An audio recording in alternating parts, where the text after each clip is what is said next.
A nombre de Mechoacan Tarascorum damos la bienvenida a esta cuarta sesión del webposio titulado Nuevas interpretaciones sobre el Michoacán del siglo XVI, en el que tendremos las participaciones del arqueólogo Dante Martínez y del historiador Ricardo Carvajal. Les comento a los dos ponentes que tendrán de 25 a 30 minutos para exponer su tema, en el cual, bueno, deberán ceñirse estrictamente al tiempo estipulado, y después de las dos exposiciones tendremos la fase de preguntas por parte de los que están conectados aquí en la sesión de Meet, y también para los que nos sintonizan por nuestra página de Facebook. Bueno, la primera ponencia estará a cargo del arqueólogo Dante Martínez, y me voy a permitir leer una breve semblanza curricular de ponente. Dante Bernardo Martínez Vázquez es licenciado en Arqueología por la Escuela Nacional de Antropología e Historia, y obtuvo el grado con la tesis titulada La Cueva de los Evidencias de un Poblamiento Temprano en la Tierra Caliente de Michoacán, la cual recibió crítica y recomendación para publicación. También ha publicado 2 artículos en la revista Arqueología Iberoamericana y en la memoria del primer coloquio de arte rupestre de México. Asimismo, ha publicado un capítulo en el libro Preceramic Mesoamérica. Trabaja actualmente en el proyecto Connections de la Universidad Estatal de Arizona. Además, ha colaborado en el proyecto de Arqueología y Paisaje del área centro-sur de Michoacán, además de haber participado en distintos foros donde ha dado ponencias, estas de carácter nacional e internacional. En este momento le cedo la palabra al arqueólogo Dante Martínez. Pues muy buenas tardes a todos. Muchas gracias, Carlos, por la presentación. Muchas gracias al foro Mechoacan Tarascorum por permitirme dar la siguiente ponencia, y pues bueno, voy a iniciar compartiendo mi pantalla para ya dar inicio a la presentación.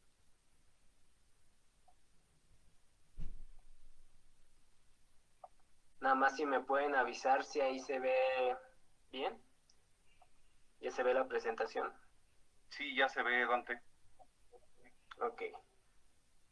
Pues bueno, voy a iniciar la siguiente presentación, que se llama ¿Cómo acercarse al estudio del arte rupestre?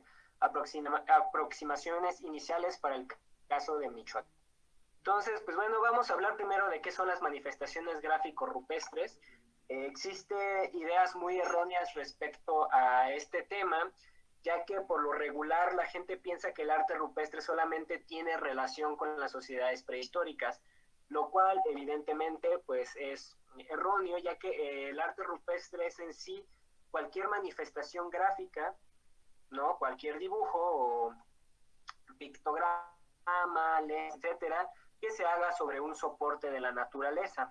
Es una práctica, digamos, universal, y que ha estado presente en varias etapas de la historia humana, ¿no? Entonces, hay que quitarnos, digamos, que esta idea de que el arte rupestre solamente tiene relación con lo que hacían las sociedades cazadoras recolectoras precerámicas, no esta idea de que solamente lo de Altamira o lo de la cueva de Chauvet, etcétera, es arte rupestre. No, el arte rupestre es una manifestación que está presente en las sociedades industriales actuales, estuvo presente en la sociedad época colonial, por ejemplo en México, en las sociedades de la época prehispánica, etcétera, ¿no? Entonces, pues básicamente eso es lo que se conoce como arte rupestre, ¿no?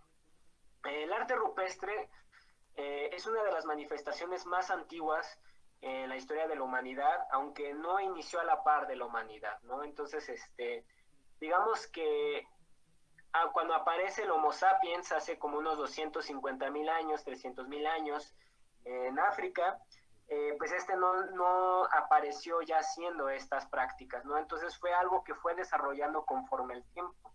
Las manifestaciones rupestres más antiguas actualmente se encontraron en Indonesia y datan de por lo menos unos 40,000 años antes del presente, ¿no? Perdón, es en la cueva de Borneo donde se encontraron las primeras manifestaciones rupestres, Y después en Europa tenemos toda una tradición muy importante de arte rupestre, que es justamente lo que vemos en las cuevas de Chauvet, en las cuevas de Altamira, donde vemos estos impresionantes murales, donde aparecen pues sobre todo animales, ¿no? Es muy interesante ver una de las cosas que empieza a representar el ser humano tempranamente son justamente animales y no tanto el ser humano. Como sabemos, el animal es otro ser, son esos otros seres más bien compartimos el mundo, siempre han sido, digamos que, un objeto de devoción para el ser humano, sobre todo por las características que engloban.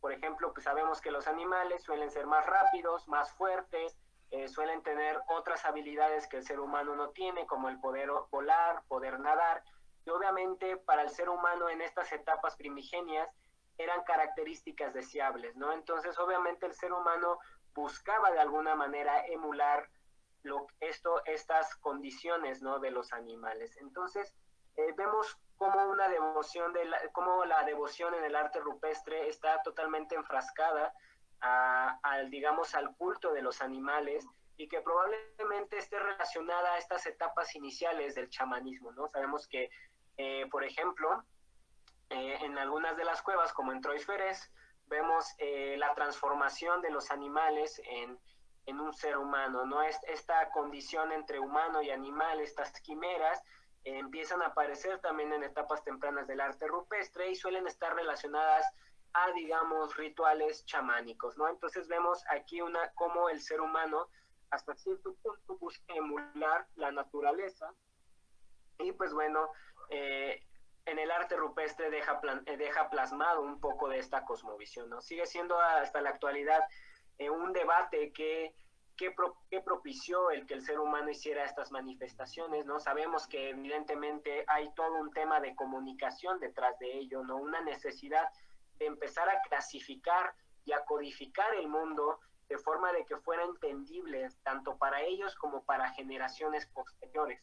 Sin embargo, pues se le ha dado diferentes hipótesis de por qué surgió el arte rupestre. Hay quienes lo relacionan con lo religioso, hay quienes lo relacionan con los cambios sociales de la época en sí, como como de pronto se dice, la aparición de la figura del chamán ya es en sí la aparición de un sujeto que se empieza a diferenciar del resto de las personas, ¿no?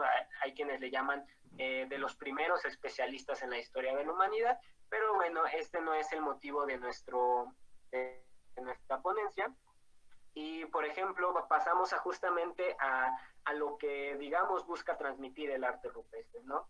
Entonces, el arte rupestre, muchos científicos sociales lo han relacionado con los orígenes tempranos de la escritura. Entonces, como sabemos, hoy en día el arte rupestre, pues, por ejemplo, en estas etapas primigenias, suele estar relacionado con pictogramas, es decir, dibujos, símbolos, etcétera, que evidentemente tenían un significado para las personas que lo hicieron.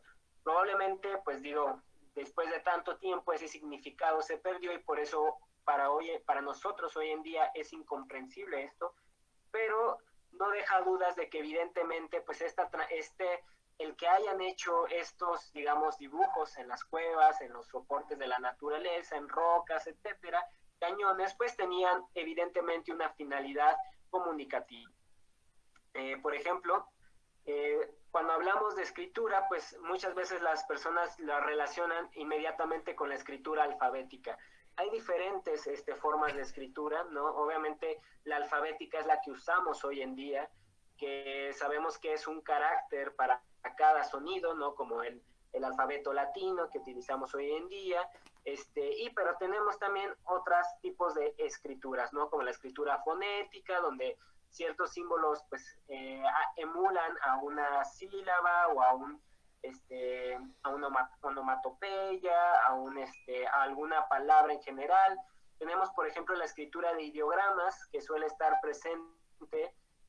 Por ejemplo, uno de los, digamos, ejemplos más claros es la escritura de Asia, ¿no? Sobre todo lo relacionado a lo chino, a lo japonés, donde vemos, por ejemplo, en el sistema de kanjis, ¿no? En los japoneses, donde pues un símbolo pues representa en sí una palabra, ¿no? El ideograma también se ha detectado para los códices prehispánicos, ¿no? Donde vemos pues que ciertos símbolos, ¿no? Por ejemplo, el símbolo de Altépetl en una o varias lenguas tienen un mismo significado. Por otro lado tenemos, digamos que la pictografía, que es la que aquí nos compete, porque pues es básicamente, digamos, que dibujos, ¿no? Dibujos de algo esquemática, forma esquemática que pues hacen relación a algo, alguna palabra, algún objeto, alguna actividad, etcétera. Y pues bueno, vemos que el arte rupestre por lo general está encasillado en este tipo de escritura fotográfica, ¿no? Entonces pues nos vamos a ir digamos que rotando entre la pictografía y los ideogramas, porque sí hay arte rupestre que digamos puede ser considerado escritura ideográfica, sobre todo aquellos que están relacionados con los, digamos, con la iconografía de códices, que ya veremos más adelante unos ejemplos, ¿no? Voy a hablar del caso particular de Michoacán, porque en Michoacán pues siempre ha habido, digamos que pues una duda, ¿no? Sobre, justamente tenemos en Michoacán uno de los estados más poderosos de la Mesoamérica prehispánica, en este caso son los tarascos, como se les quiera llamar, estado, imperio, señorío, cacicazgo, etcétera. Se la ha definido de muchas formas, pero siempre es, digamos, que se le ha achacado de que no tenían un sistema de escritura.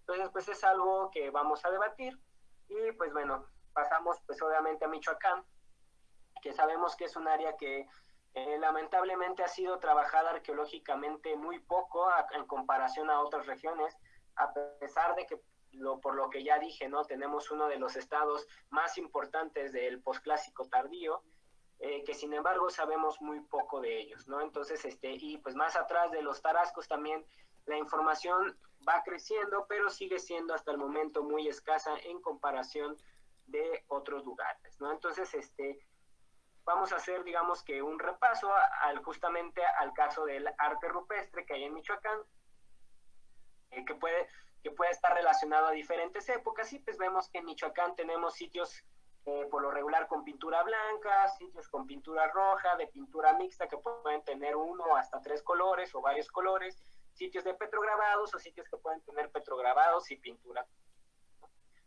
Entonces, pues hablando sobre la iconografía de Michoacán, es un tema que ha sido estudiado poco.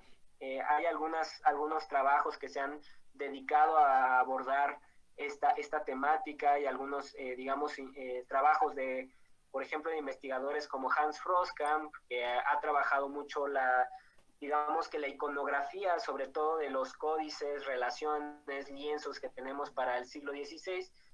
Algunos trabajos que tenemos también de la doctora Agapi Filini, que en la cuenca de Cuitzeo pues ha hecho estudios importantes sobre ciertos tipos cerámicos, como el que vemos aquí arriba hasta la izquierda, conocido como tipo Queréndaro o Cherán, donde vemos pues digamos símbolos muy interesantes, ¿no? De hecho, los tres símbolos que vemos aquí arriba fueron recopilados por la doctora Filini, donde vemos aquí un personaje con un tocado muy llamativo, esta vasija tipo Queréndaro, este disco de pizarra con un águila en él, ¿no? Probablemente del periodo clásico epiclásico, encontrado en el sitio de Álvaro Obregón, y por ejemplo este sello donde vemos una serpiente encontrado entre cerritos, ¿no? Sin embargo, vemos que la tradición iconográfica continúa en otras épocas, sobre todo en los tarascos. Vemos algunos motivos de la cerámica tarasca, por ejemplo, ¿no? Este motivo de este hombre ave, o este motivo, ¿no? de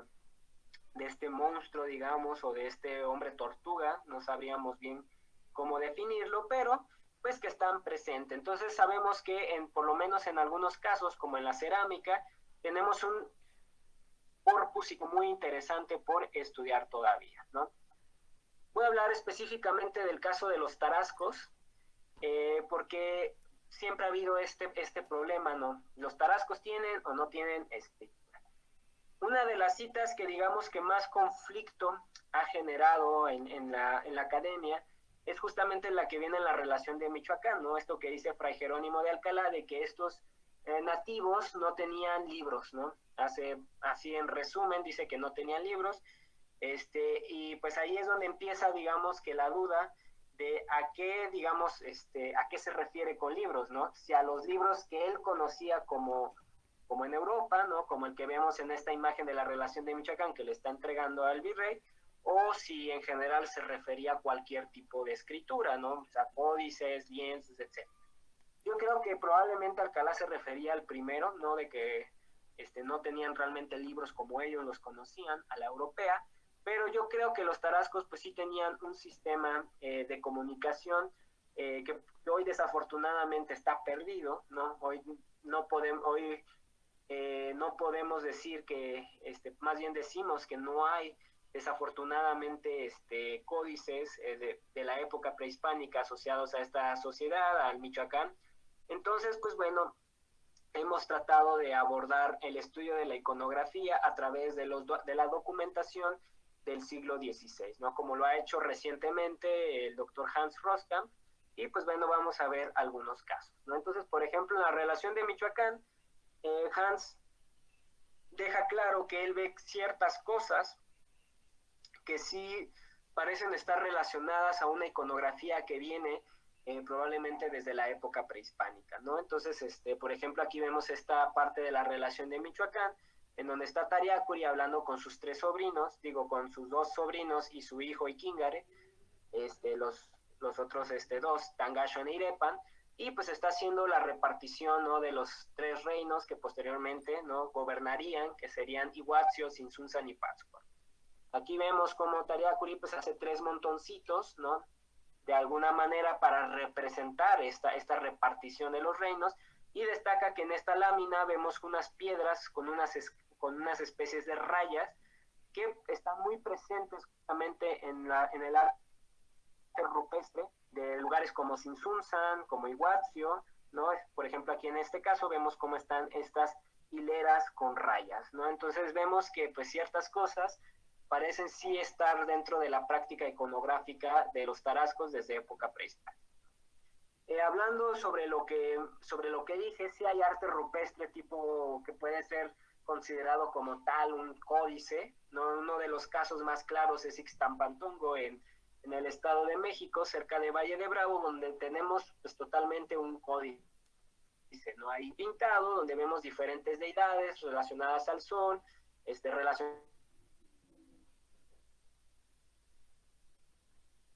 a diferentes humanos, las dualidades, como vemos aquí, esta deidad mitad cánido y mitad humano, ¿no? Este gran panel parece estar asociado a Matlatzincas, probablemente del periodo posclásico temprano, ¿no? Entonces, en el oriente de Michoacán vemos otros casos, a lo mejor no tan estilizados, más esquemáticos, pero ven el uso, digamos, de igual de los paneles de la naturaleza para pues, hacer representaciones gráficas que aparentemente nos están diciendo datos muy valiosos. Entonces, básicamente, a falta de documentación y, digamos, de documentos de época prehispánica, códices, etc., pues es muy bueno echarle un ojo al arte rupestre, ¿no? Entonces, por ejemplo, pasemos a las representaciones que se pueden visualizar en el arte rupestre de Michoacán. Por ejemplo, las representaciones antropomorfas suelen ser muy esquemáticas en su gran mayoría. Podemos ver estos personajes, por ejemplo, que suelen mostrar el miembro viril, que suelen ser comunes en todo Michoacán, pueden estar en pintura, pueden estar en petrograbado, y parece ser una de las formas que más se usa para representar al antropos. En algunos casos muy raros, por ejemplo en estos de Jungapeo, podemos ver las representaciones de mujeres, ¿no? Que se destacan precisamente por la presencia de sus pechos, y en otros casos podemos visualizar personajes con ornamentos, portando objetos, como es en sus brazos, o que es de un sitio conocido como el Jazmín en Tuxpan, donde parece portar una lanza con un tocado de plumas, con su punta, y este personaje parece tener también un tocado de plumas en la cabeza y algún objeto curvilíneo en su espalda, ¿no? Entonces, otro de los motivos que más aparece en la iconografía de Michoacán es justamente estos personajes que tienen como dos antenitas de las cabezas, un tocado que está presente en muchos lados del estado de Michoacán, y pues más raramente pues vamos a ver estos motivos, por ejemplo, este que se le conoce como el diablito en Patámbaro, en Tuxpan, Michoacán, donde aquí sí podemos ver que los rasgos de la cara sí están. En este caso, estos motivos que estoy presentando, pues no los podemos asociar como tal a la sociedad tarasca. La verdad es que es muy difícil poder asociarles una etnicidad al material arqueológico, pero sin embargo, probablemente estos motivos en diferentes partes del estado de Michoacán parecen oscilar en una temporalidad que parece ser el periodo postclásico, ¿no? Sobre todo porque este tipo de manifestaciones pues han sido definidas para este periodo por arqueólogas como Brigitte Foyer, etcétera, ¿no? Entonces, vemos, por ejemplo, que también una de las cosas tan presentes en el arte rupestre de Michoacán es digamos, pescan ciertas partes del cuerpo, no solamente el antropos, no solamente la figura humana matizada, sino como ciertas partes. Por ejemplo, aquí en el caso de Guariño, en Huetamo, podemos ver que pues, digamos, se pusieron las manos en este panel la roca bajo una técnica que nosotros conocemos como negativo, ¿no? En el cual se sopla sobre un polvo sobre la mano y pues vemos que queda la huella, ¿no?, negativa de la mano. Estas manitas suelen estar presentes en muchos lados de Michoacán también. En Huetamo, suele estar presente en el oriente de Michoacán, ¿no?, en Cungapeo, en Tuxpan, están presentes también en otros lados como en el Cerro Tumbisca, ahí en el municipio de Elia, etcétera, ¿no? Entonces, se tiene la idea de que también es muy relacionadas a, digamos, a las etapas prehistóricas, por así decir, pero la realidad es que probablemente sean muy posteriores a esto, ¿no? Entonces, por lo que precisamente ha definido Brigitte, probablemente el uso de la pintura blanca parece ser algo muy tardío en el posclásico, ¿no? Digo, en el México prehispánico. También vemos, por ejemplo, la representación solamente de los rostros. Muchas veces los rostros suelen estar muy esquemáticos, nada más con 2 puntos para representar los ojos y 1 punto para representar la boca, pero las cabezas también están muy presentes en el arte rupestre. Otro, digamos, símbolo bastante común en el arte rupestre de Michoacán es que se le ha definido de 2 formas, ya sea como una vulva femenina o como un grano de maíz. Entonces, estos motivos que tienen una línea incisa en medio también suelen ser algo común en el estado de Michoacán. Respecto a los zoomorfos, en el estado de Michoacán pues podemos ver la representación de reptiles como esta lagartija que viene de Jungapeo, serpientes que suelen ser también bastante comunes sobre todo en el oriente de Michoacán, ranas, algunas figuras de cánidos, de felinos, cérvidos, conejos, pero el caso que más llama la atención pues son precisamente el de las aves, ya que predomina por lo regular dos tipos de aves, entre ellos el colibrí y el águila, ¿no? Entonces, por ejemplo, aquí vemos un colibrí de Turicato, esta ave que no se ha podido identificar como tal, pero de Queréndaro, y vemos, por ejemplo, esta ave que se encuentra en una roca cerca de la gran plataforma de Sinsunzan, y tenemos esta que llama mucho la atención por su estilo iconográfico, que es esta gran águila con un hermoso tocado de plumas, que parece estar muy relacionado a la forma que se dibuja en los códices, y que se encuentra en una cueva conocida como la Huachisca, en Santa Clara del Cobre, ¿no? Uno de los errores que se suele cometer bastante sobre este tipo de iconografía es que inmediatamente hay quienes lo suelen asociar al mundo náhuatl. No obstante, yo creo que es un error, porque vuelvo a decirlo, en sí es muy difícil poder relacionar un objeto arqueológico con una etnia, ¿no? Entonces, que algo tenga cara del centro de México no necesariamente significa que tiene fin mexica o nahua o algo así.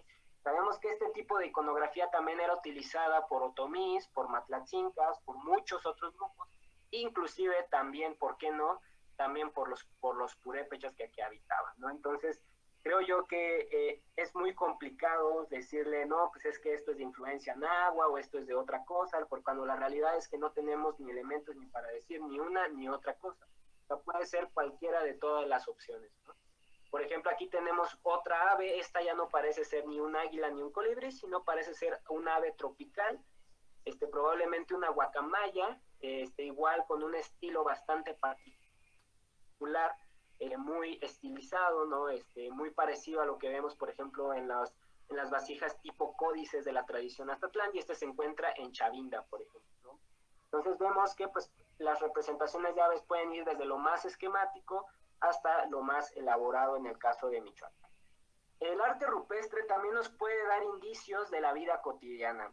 Así yo tengo mucho, digamos, en cuenta el trabajo que hizo el doctor Igor Cerda en los conventos de Michoacán con los grafitos coloniales y de cómo pudo utilizar, digamos, esos grafitos como un documento histórico más, ¿no? Que retrata la vida cotidiana de la gente en un momento dado, ¿no? Entonces, en el arte rupestre puede ser exactamente lo mismo. Por ejemplo, aquí tenemos el barquero de Queréndaro, ¿no? Donde vemos, pues, una persona en su lanchita, esta mujer que también se encuentra en Queréndaro cargando a un bebé en sus brazos, flautista. Entonces pues podemos ver diferentes tipos de escenas en el arte rupestre, desde la cacería, desde la reproducción, desde danzas, personas tocando música, ¿no? Entonces sacrificios humanos, etcétera, ¿no? Entonces el arte rupestre también nos abre las puertas para adentrarnos a este mundo, ¿no? Y poder conocer ciertas actividades.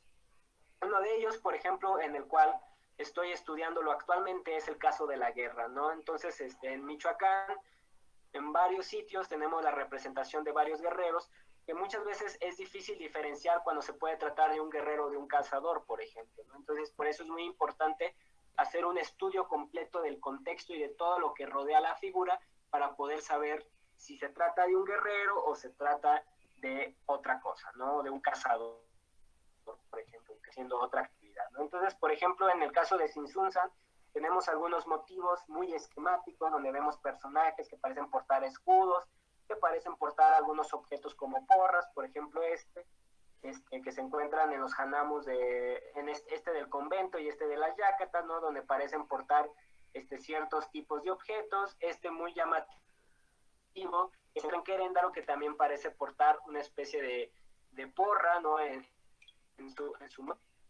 y el que más nos llama la atención pues es el caso del sitio del Jazmín en Tuxpan, Michoacán, donde vemos pues toda una escena donde vemos estas personas con banderas, con porras, escudos, lanzas, parece estar en una dinámica de confrontación, ¿no? Entonces, este es uno de los más llamativos de los casos que digamos, se encuentra en estudio para poder conocer más sobre qué es lo que está pasando en esta escena, ¿no? Vemos en esta figura de acá arriba que parece portar una especie de hacha y un escudo también, y pues bueno, vemos cómo también probablemente el arte rupestre nos puede abrir digamos que un camino para comprender algunos eventos históricos anteriores a la llegada de los españoles. En este caso del Jazmín, que se encuentra en una comunidad llamada Turundeo, en Ciudad Hidalgo, pues es llamativo porque justamente a través de la tradición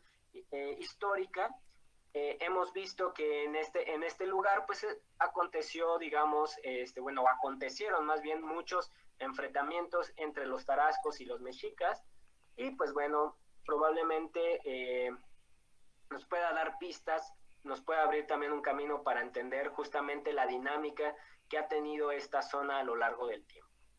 En el caso de las deidades, esto es un poco más difícil porque justamente ya nos hablará un poco más Ricardo en el adelante, ¿no? Sobre esta figura que se le ha, digamos, interpuesto el que se trata de Curicahueri.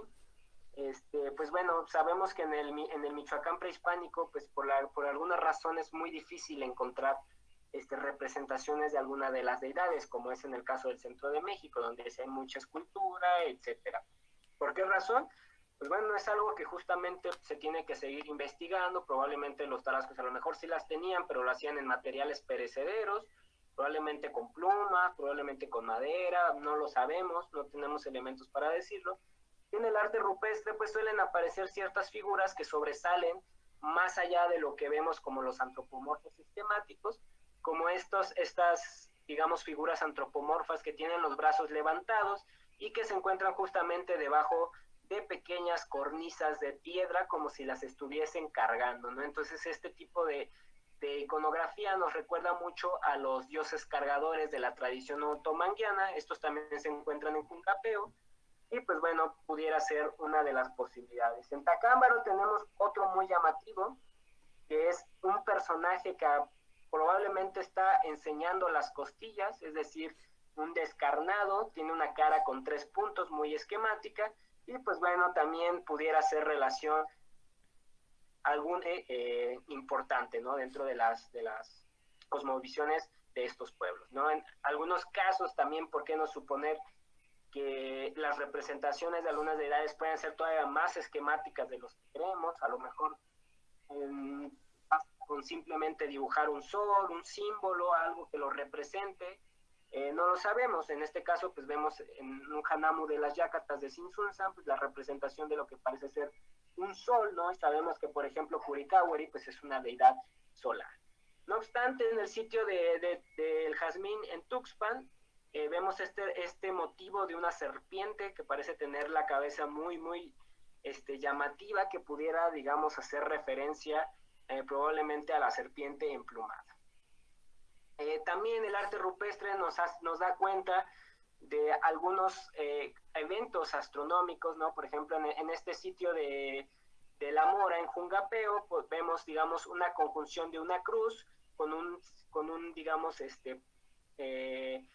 un icono de puntos, ¿no? Y que probablemente hagan relación a un fenómeno que sucede entre la conjunción de Venus y las Pléyades, ¿no?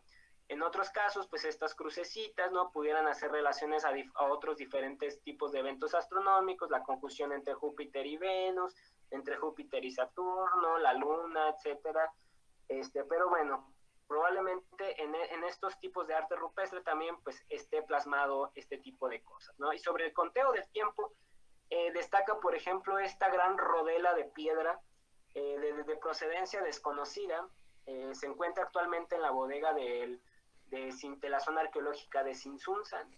Y pues vemos que en esta rodela pues vemos un sistema de puntos y líneas muy llamativo, porque si los contamos pues suelen hacer juegos de 18 y 20, ¿no? Entonces sabemos que esos números, ¿no? Son muy importantes, sobre todo en la forma en la que medían el tiempo en época prehispánica, porque bueno, sabemos que por ejemplo lo regular, y también probablemente sea el caso de los tarascos, por lo que hemos visto en la tradición histórica, es que también tenían una división de 18 meses de 20 días, ¿no? Entonces es muy llamativo este tipo de numeraciones en las piedras, y justamente en un Hanamu del convento de Sinsunzan vemos también estos círculos también con puntos y líneas presentes, ¿no? Muy similar a lo de esta piedra, aunque desafortunadamente de esta piedra no conocemos el contexto, ¿no? Tenemos otro icono que probablemente tenga relación con algo muy llamativo, que es esta espiral como tipo vírgula, que suele estar rodeada de 13 puntos, ¿no? Entonces, este icono también está presente en varios lados de la Tierra Caliente. Este ejemplo que puse es de Jungapeo, y en otros lugares, ¿no? Entonces también inclusive podemos ahí encontrar otro tipo de cosas escondidas, probablemente fechas, probablemente algún evento, etc. Una de la iconografía más presente, digamos, en Michoacán, sobre todo en el arte rupestre, son las caras de 3 puntos, sumamente esquemáticas, y pues es llamativo porque en la relación de Michoacán, pues también vemos esta carita de 3 puntos, siendo utilizada, digamos, en el ritual funerario del Irecha, en este caso en este mascarón de turquesas que se le pone a la olla donde están las cenizas del Irecha, ¿no? Entonces, es llamativo que, bueno, se utiliza este tipo de iconografía, en este caso, para representar una máscara funeraria, ¿no? Algunos autores como Roberto Martínez han dicho que probablemente digamos, este tipo de icono, ¿no? Esta forma de representar el rostro humano, probablemente haga referencia a la muerte. No lo sabemos, probablemente también haga referencia a una máscara o algo por el estilo, pero vemos que es muy utilizado, sobre todo por, digamos, los tarascos, ¿no? Por ejemplo, este coyote que se encuentra en Nueva York, vemos que en su collar también tiene esta carita con 3 puntos. Ay, perdón. Tenemos este Hanamu también en el convento de Sinsunzan con esta carita de 3 puntos. Tenemos otro Hanamu también en Sinsunzan con esta carita de 3 puntos. Y esta carita de 3 puntos realmente está por todos lados, ¿no? Está en Turicato, está en Carangurio ahí por Erongarícuaro, está en el oriente de Michoacán, está en el centro norte, etcétera, ¿no? Las caritas de 3 puntos también, por ejemplo, las encontramos en este panel rupestre de Ixtapantongo, donde vemos la decapitación de una persona y los cráneos están siendo puestos en este árbol zompantli, ¿no? Que también está presente en este panel, ¿no? Respecto a la arquitectura y el paisaje, pues la arquitectura suele ser poco común en el arte rupestre. Destaca mucho el sitio nuevamente del Jazmín en el oriente de Michoacán, donde tenemos basamentos piramidales con su templo, muy bien logrados. Aquí tenemos otro basamento con sus escalinatas y su templo. En este mismo abrigo tenemos las representaciones de probablemente montañas como esta, en la cual aparecen como unas líneas que parecen probablemente simbolizar la emergencia del sol, ¿no? Rayos solares atrás de esta montaña. Y vemos que en el caso de los tarascos aparecen mucho, como ya dije, estas líneas horizontales, como unas especies de escalinatas, y que también las encontramos en otra parte de la relación de Michoacán, como es digamos, en esta escena donde está un capitán general de guerra dándole instrucciones a su ejército, y este capitán pues tiene, digamos, que como una especie de croquis, ¿no? Del poblado que van a atacar, y vemos también que aquí aparecen estas líneas nuevamente, ¿no? Aquí hagan referencia, muchas veces se le ha hecho referencia a estructuras. La realidad es que pues pueden ser cualquier cosa, pueden ser inclusive, no sé, numerales, a lo mejor puedan hacer referencia a números, ¿no? Digamos, a otro tipo de cosas como divisiones territoriales, etcétera. No habría que estudiarlos más a fondo, pero es muy interesante verlos también en la relación de Michoacán como en el arte rupestre, ¿no? Entonces vemos que efectivamente los tarascos pues tienen una forma de comunicación gráfica, ¿no? Que la están utilizando, y que bueno, ahí vemos un claro ejemplo de que pues sí, tenían, digamos, una forma de comunicarse que a lo mejor no es a la que se está acostumbrado en Mesoamérica, pero que sí está. Y hablando precisamente sobre un corpus iconográfico que sí tiene, digamos, que relación con otras áreas de Mesoamérica, ¿no? Pues tenemos todo este tipo de símbolos, ¿no? Sobre todo los relacionados con los 4 rumbos del universo, ¿no? Las flores de 4 pétalos. Estos casos son del oriente de Michoacán. En otro sitio llamado Camémbaro, en Zitácuaro, vemos este símbolo de un escudo siendo atravesado por 3 flechas, y en su parte, digamos, de arriba, tiene una casita que está rodeada por lo que parece ser como unas cuerdas, ¿no? Entonces, eso es muy interesante. Probablemente esté haciendo referencia a algún tipo de topónimo, no lo sabemos, habría que estudiarlo más a fondo, pero vemos que sí en Michoacán tenemos también presentes ciertos símbolos que son utilizados en otras áreas. Y el caso de los tarascos no está exento, ¿no? En los hanamus vemos sobre todo este tipo de iconos relacionados a ciertos tipos de cosas. Por ejemplo, la estrella cortada a la mitad, que hace referencia a una estrella marina, a un caracol cortado, a algo marino, pero también es utilizado como símbolo venusino, ¿no? Entonces este icono pues ha sido utilizado prácticamente desde el periodo clásico hasta el epiclásico, posclásico temprano, y suele estar relacionado, por ejemplo, como ya dije, al planeta Venus.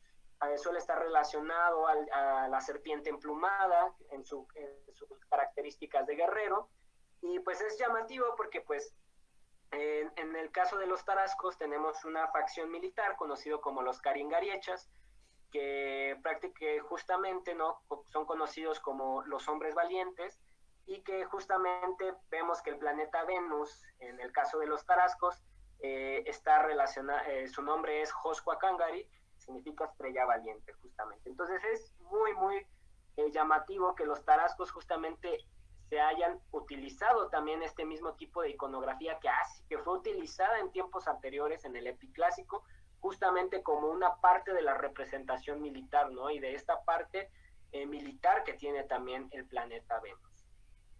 El arte rupestre, como ya dije, continuó después de la conquista española, ¿no? Tenemos este caso de la huachisca, donde vemos este motivo de esta persona que tiene como una vírgula saliéndole de la boca y que tiene una inscripción que no sabemos hasta el momento qué pueda significar, probablemente la abreviatura de algo, y pues vemos también esta águila, ¿no?, que ya había mencionado. Otros casos hay, pero en otros casos tenemos, por ejemplo, la implantación, ¿no?, de nuevos símbolos, por ejemplo, en esta piedra de Sinsunzan, que tiene las líneas, como había dicho antes, pero que ya le pusieron una cruz, ¿no? Entonces, también el arte rupestre se extiende hasta otras épocas, como la aparición de estos motivos que probablemente ya sean del siglo XX, ya que en este lugar, en Taretan, fue utilizado digamos que por los ejércitos de Inés Chávez, y aquí vemos pues personajes que parecen tener ya sombreros más relacionados con esa época, rifles, etcétera, ¿no? Entonces, el arte rupestre pues sigue estando presente en otros tipos, ¿no? Entonces, pues para finalizar, hemos visto que el arte rupestre pues nos adentra, ¿no?, a conocer las cosmovisiones de los pueblos prehispánicos. Pueden ser un gran auxiliar para entender eventos pasados anteriores a la llegada de los españoles. No solamente hay que clavarnos en lo que dice el documento histórico, sino también ver la perspectiva de estos pueblos, ¿no? Entonces, sé que en el caso de Michoacán es sumamente complicado poder encontrar algún documento histórico. Probablemente ya no exista ninguno, probablemente exista alguno perdido por ahí, pero bueno, desafortunadamente hoy en día no los tenemos presentes. No tenemos presentes algún documento de la época prehispánica, pero sí tenemos mucho arte rupestre, sí tenemos mucha iconografía que nos puede ayudar a comprender más justamente la forma de pensar de estas personas, y probablemente pues sean lo más cercano que tengamos pues a conocer historias, deidades, rituales, etcétera, ¿no?, anteriores pues a la llegada de los españoles. Y con eso concluiría. Muchas gracias, Dante, por tu interesante ponencia. Seguro que habrá comentarios por parte del público. Bueno, es la hora de presentar al historiador Ricardo Carvajal Medina, quien va a dar su ponencia titulada Escuricahueri, la figurilla resguardada en el Museo Regional Michoacano. Bien, pues Ricardo Carvajal es originario de Morelia, se ha especializado en la línea de investigación sobre el pasado prehispánico michoacano, poniendo acento en la cultura tarasca y la guerra en Mesoamérica en el posclásico tardío. Es licenciado en Historia por parte de la Facultad de Historia de la Universidad Michoacana de San Nicolás de Hidalgo, con la tesis titulada La guerra en el Michoacán prehispánico en el posclásico tardío. Economía política, Estado y sociedad tarasca, presentada y defendida en febrero de 2019. Ha publicado un ensayo titulado Algunos paralelismos entre Cervantes y Tolkien en 2014 y un artículo titulado Los Cuangariecha, órdenes militares, guerra y religión en los antiguos tarascos en 2018. Asimismo tiene algunos textos en prensa, ha organizado diversos eventos académicos y presentado ponencias en encuentros, seminarios, coloquios y congresos, y también ha impartido algunos talleres. Actualmente forma parte del grupo Mechoacan Tarascorum, y bueno, pues le damos la bienvenida y le damos también la palabra. Muchas gracias, Carlos, y buenas tardes a todo el auditorio que nos está escuchando. Y pues ya Carlos leyó el título de la ponencia, me gustó ponerla entre signos de interrogación, aunque últimamente he tenido malas experiencias mandando ponencias a algunas instituciones y no sé por qué motivo se asustan de que alguien ponga signos de interrogación en un título, pero en fin, esto es una provocación. En este caso yo sí tengo, bueno, ya después de lo que van a ver ahorita, ya tengo más elementos para decir eh, qué situación con esta figurilla muy famosa, y pues de ella, de esa figurilla les voy a hablar. Este es un texto que ya tenía, el borrador ya lo tenía desde hace 2 años, entonces ahora por fin va a ver la luz y espero que les guste los resultados de este trabajo. Y pues ahí en el PowerPoint que me está haciendo favor Carlos de proyectar, vemos la famosa figurilla del Museo Regional Michoacano. Desconozco cuál sea la clasificación de la pieza. Sé que, bueno, ahorita vamos a ver una de las cuestiones, pero le puse este nombre porque es el nombre con el que se ha conocido en la historiografía, al menos en una publicación reciente, relativamente reciente, se le conoce con ese nombre, y por eso de ahí adopté el nombre para esta figurilla muy famosa. La que sigue, por favor. Y pues no tuve acceso a la ficha museográfica. Espero que en el futuro se pueda acceder. Quiero profundizar en esta investigación, pero pues por lo mientras voy a presentar los resultados. Y para investigar esta pieza, pues hice una serie de preguntas para poder contestarlas. Entonces ustedes las están viendo ahí en pantalla. ¿Quién encontró cuándo, cómo y dónde se encontró la figurilla? ¿Quién dijo que era Curicahueri? Porque se puede, pues no tengo acceso pues yo a la ficha museográfica, pero por la historiografía se puede encontrar información, y la cuestión de la historiografía es fundamental en esta investigación porque he denunciado en varias ocasiones desde varios años que en la historiografía sobre el Michoacán prehispánico existen castillos en el aire.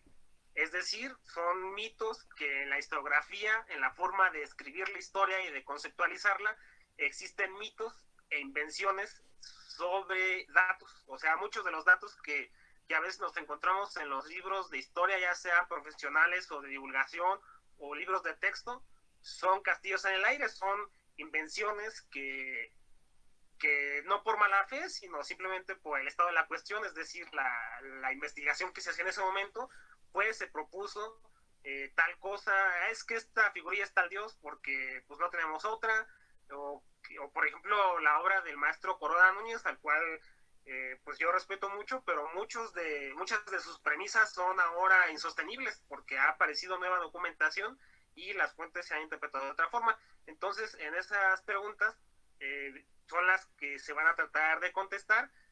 Cómo, cuándo, dónde, quién la encontró, quién dijo que era Curicahueri, una interpretación iconográfica de la pieza, y también si la pieza está relacionada con cierto tipo de deidades, a quién podría estar asociada. Esas son las preguntas que voy a contestar hoy. La que sigue, por favor. Y sobre la figurilla, ¿dónde se encontró? La referencia más antigua que ahorita vamos a ver es de México a través de los siglos, tomo 1, escrito por Alfredo Chavero en 1884, en el tomo 1, y es la primera mención que yo he encontrado junto con una litografía que aparece de la misma pieza sobre la pieza que todos dicen que es el dios Curicahueri. Se encontró en el cielo porque no nos consta que sea Curicahueri. La que sigue, por favor. Y ya para entrar en materia,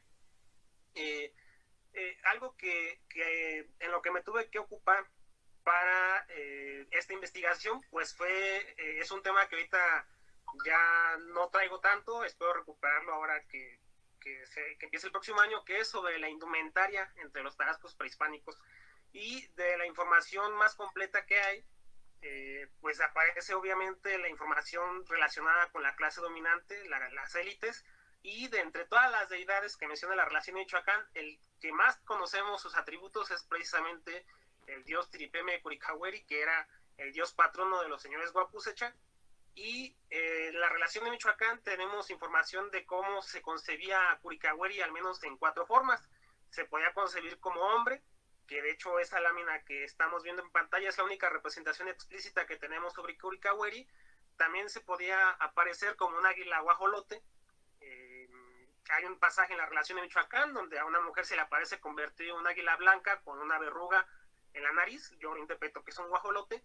Y también se podía encontrar representaciones de Curicahueri como un bulto sagrado. Y la navaja. Todos, creo que es muy común que se menciona que Curicahueri podía ser una navaja de obsidiana, un núcleo de obsidiana, pero este núcleo de obsidiana se envolvía en mantas de algodón o en pieles de venado y se convertía en un bulto sagrado. Y otra referencia que se menciona de cómo se podía representar a Curicahueri es a través de un ídolo. El único testimonio que ahorita recuerdo yo muy presente que menciona la existencia de un ídolo antropomorfo de Curicahueri es la relación geográfica de Tuzantla, donde mencionan explícitamente que había un ídolo en forma de hombre del dios Curicahueri. Entonces, estas formas eran las que se concebía al dios Curicahueri. La que sigue, por favor. Y aquí está la otra lámina, precisamente cuando Tariacuri le entrega a sus sobrinos y a su hijo una parte del dios Curicahueri, vemos que es la navaja envuelta en piel de venado. La que sigue, por favor. Y aquí tenemos una representación, la famosa lámina 42, si no mal recuerdo, de la relación de Michoacán, donde se ven los dioses tarascos ataviados y todos, bueno, lo que resalta aquí pues son los penachos que traen. El penacho de Moctezuma, imagínenselo 5 veces, pero portados por dioses tarascos. Vemos que tienen las caras pintadas, unos son animales, un dios caimán. Y de esta lámina me agradó incluirla porque aparece un elemento importante aquí, que es que algunas de las deidades que aparecen en esta lámina tienen colmillos. Entonces el colmillo ahorita vamos a ver que va a ser un elemento importante para analizar. La que sigue, por favor. Y esta es una ilustración de mi estimado Luis Armando Alarcón, ilustrador e historiador, y a través de la asesoría que se pudo hacer sobre los atavíos del dios Curicahueri, Luis Armando dibujó a este personaje que correspondería más o menos a cómo los antiguos tarascos imaginaban al dios Curicahueri. Entonces es un dios chichimeca, masculino, cazador, pintado de negro con su arco, y pues debió haber sido una concepción bastante compleja de esta deidad, y pues ahí vemos cómo podría haberse visto según las descripciones que dan los textos coloniales. La que sigue, por favor.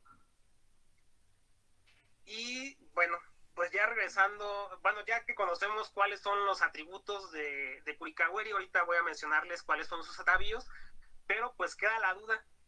La verdad es que si uno analiza la figurilla de la que estamos mencionando, pues no cuadra que sea Curicahueri. Y si le prestamos atención a la figurilla, vemos que de toda la composición iconográfica que esta tiene, algo que resalta mucho es el rostro.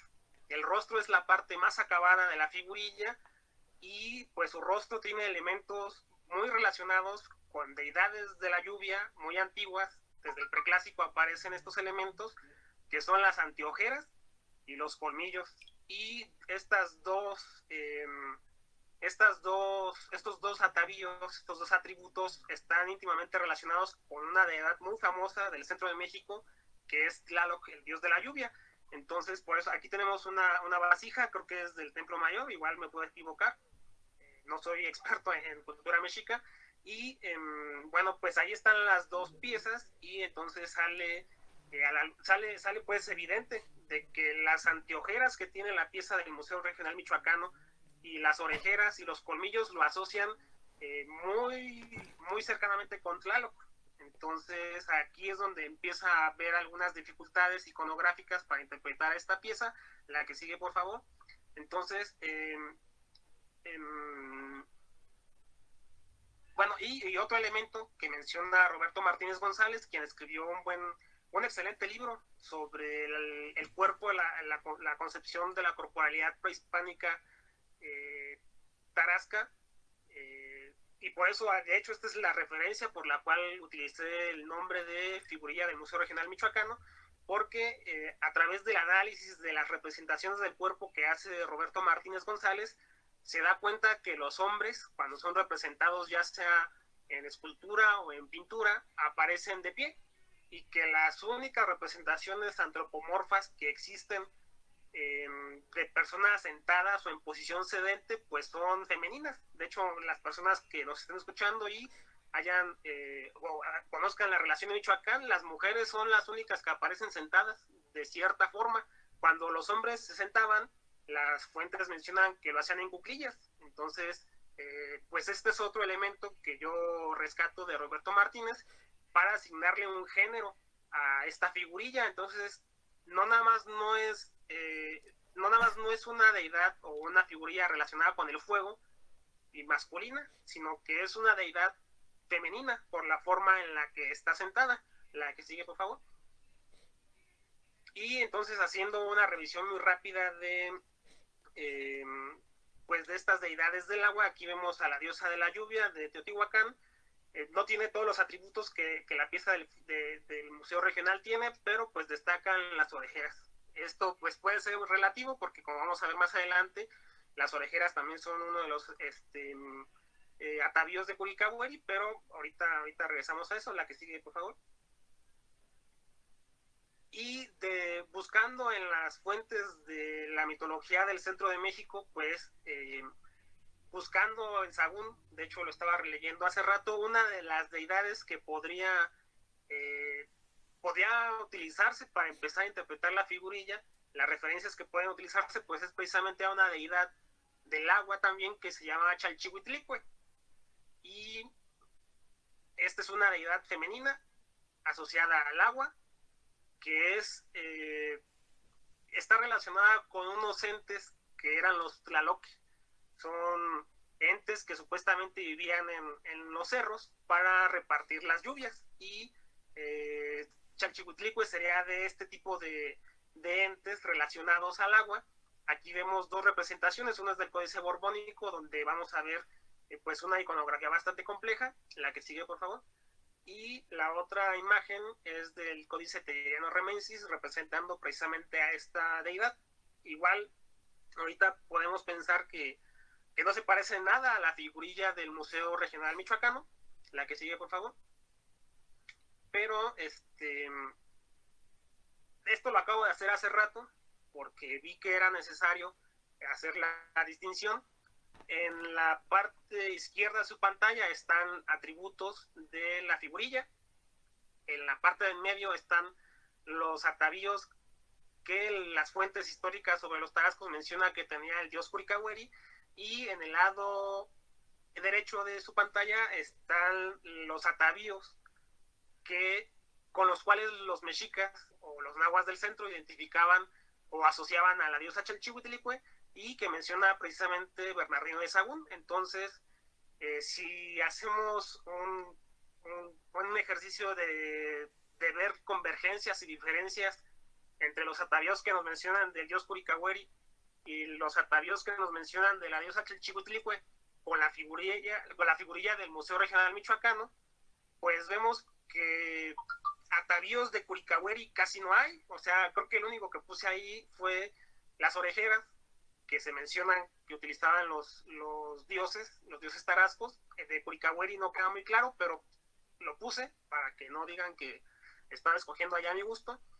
Y de Chalchihuitlicue tampoco aparecen todos los atavíos, pero sí aparecen algunos muy importantes. Primero, la figurilla del Museo Regional Michoacano pues tiene las anteojeras y los colmillos, que eso la relaciona con Tlaloc muy, muy fuertemente. Y vemos que algunos de los atavíos que se menciona que tenía Chalchihuitlicue pues era un collar que tenía una joya de oro. La figurilla del Museo Regional la tiene. Chalchihuitlicue se menciona que tenía una corona de papel azul. La figurilla del Museo Regional Michoacano tiene un adorno parecido. Y pues son algunos de los elementos que aparecen ahí. Las pulseras, con una X aparecen los atavíos de Curicahueri, con una O aparecen los atavíos de Chalchihuitlicue, y pues podemos observar cómo al menos muchos de los atavíos de Chalchihuitlicue sí aparecen para el caso de la pieza del Museo Regional Michoacano. La que sigue, por favor. Y ya para concluir, pues tratando de responder a la pregunta del título de esta conferencia, creo que hay elementos para decir que no, esta figurilla no es Curicahueri, porque no hay, o sea, si uno revisa las fuentes directas que se escribió en el siglo XVI sobre cómo se concebía Curicahueri, ninguno de esos elementos casi ninguno de esos elementos está presente en la figurilla, salvo las orejeras, pero las orejeras eran algo muy común. De las anteojeras no he encontrado ni una referencia histórica al uso de anteojeras entre los tarascos del posclásico. No sé si en la arqueología, en alguna tumba tarasca muy identificada, se haya encontrado alguna anteojera. Y si no es Curicahueri la figurilla, pues yo siento que mínimo tiene que ser una deidad femenina asociada al agua.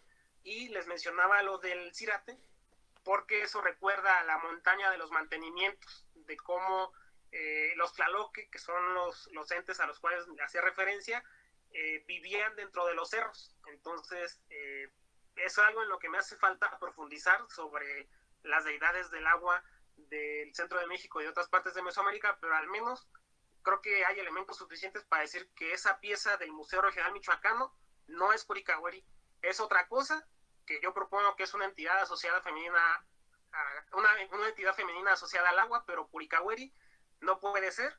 La figurilla no corresponde al estilo de arte tarasco, y en el posclásico, en la cuenca de Pátzcuaro, tenemos noticias de grupos nahuablantes, que digo tampoco es algo fundamental, porque otras sociedades y otros grupos étnicos del posclásico utilizaban los mismos atavíos para sus deidades, entonces no hay que caer en nahuacentrismo, pero sí, con los elementos que ya se mostraron, creo que sí se puede mencionar con mucha seguridad de que no es Curicahueri, y que hay que seguir investigando de qué podría representar esta pieza y buscar la historia de la pieza también.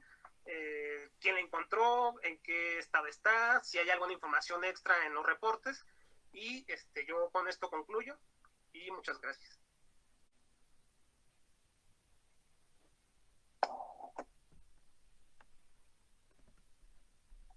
Bien, muchas gracias, Ricardo. Sin duda un tema controversial, pero bastante interesante. En este momento vamos a dar paso a la sesión de preguntas o comentarios por parte del público. En este caso daremos prioridad en un primer momento a los que están conectados en la sesión de Meet. Si alguien tiene alguna pregunta o quiere tomar la palabra, por favor, escribirlo en el chat.